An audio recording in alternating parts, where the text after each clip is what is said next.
start with the coach. Start with Mike Krzyzewski, unflailingly positive, everything upbeat, everything about what's next all the time. The team game, the selfless commitment to defense, which generates the offense. And then you have the serious upgrade, particularly in the backcourt. You got Jason Kidd, a more mature Chris Paul, Darren Williams, who hit a huge three-point shot at the end of the first half today. And then Chris Bosh, who is a spectacular center in international basketball. This is one of the 5 great U.S. teams in Olympic history. Right, Bosh had 10 points. You got 6 players in double figures here, and Kobe Bryant leading the way with 25. Next up, Argentina or Greece. Honestly, is this team going to be tested? No, they will not be. But the Argentina-Greece game will be very good. Argentina, they lost their first game of the tournament against Lithuania. Klaiza hit a big 3 at the buzzer to win that game. Since then, Argentina has been coming back. You've got the top scoring duo for Argentina in Ginobili and Scola.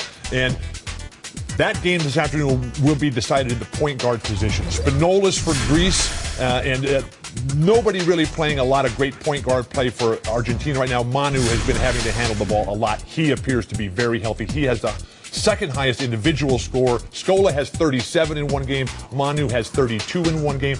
Kobe, he's a font of international basketball information. Kobe had, I think, 25 points today, and he was the highest U.S. total in this Olympics. But this is all about the team. This is so much like the way UCLA used to be under John Wooden, when you had all the best players. Of course, John Wooden's got to come up. Team, naturally. all the best players, and so right.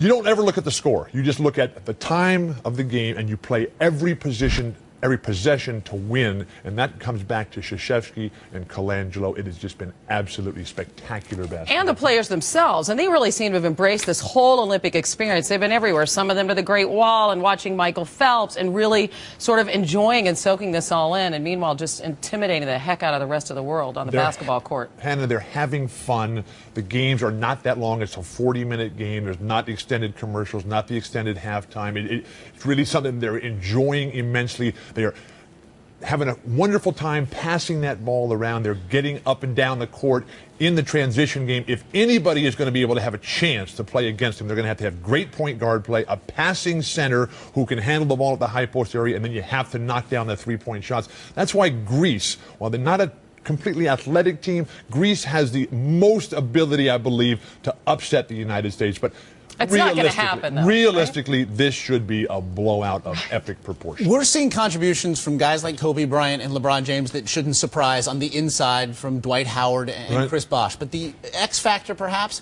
the play of Dwayne Wade. He has returned, and maybe the Heat had some questions. It appears that they've all been answered. Josh, he was not healthy the last couple of years, and this is a very brutal game, basketball, and the year-round nature of NBA basketball with the international aspect now added, it just puts more pressure on these guys. He is healthy. He's got in the weight room. He has found that explosive result that you get from pumping that iron all the time. But you have so many different players.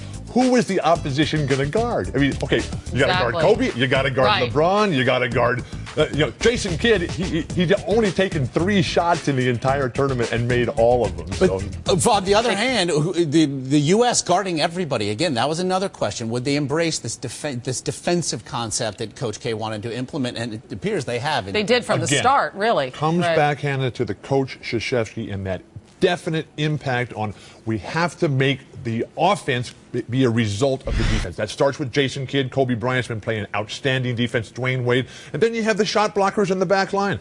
Dwight Howard has been very, very productive, but not the skilled player that Chris Bosh is. And Chris Bosh, I think the prototype of what you want in international basketball. And you keep mentioning Krzyzewski, but who among the players do you think really took a leadership role here? Because at the start, it certainly seemed to be LeBron James.